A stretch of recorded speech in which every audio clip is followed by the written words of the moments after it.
You describe a number of incidents that you found extremely problematic, including, for example, I know you've talked about this publicly, the protests, for example, where parks were cleared. You talk about gassing, tear gas at the border, et cetera. I'm wondering, what is the most, in the conversations you were involved in, disturbing idea or thought or discussion that you heard from President Trump that is sort of resonating and sitting with you still today?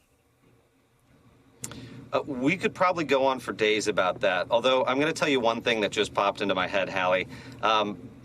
There was a time when, of course, we were spending a lot of our days down in Puerto Rico after the hurricanes wreaked devastation down there, U.S. Virgin Islands, and other places.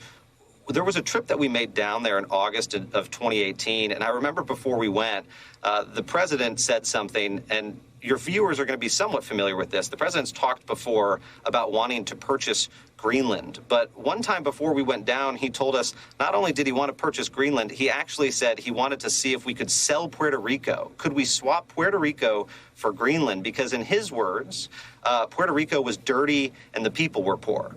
These are Americans, Hallie. And we don't talk about our fellow Americans that way. And the fact that the President of the United States wanted to take a U.S. territory of Americans and swap it for a foreign country is beyond galling. But this was a real thing. This is the President. This is the man who sits behind the Resolute desk. And these are the thoughts he has when Americans are in danger and recovering.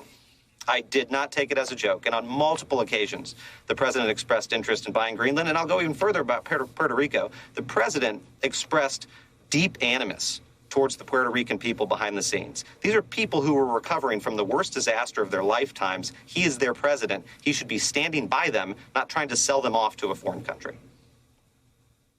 Miles, before I let you go,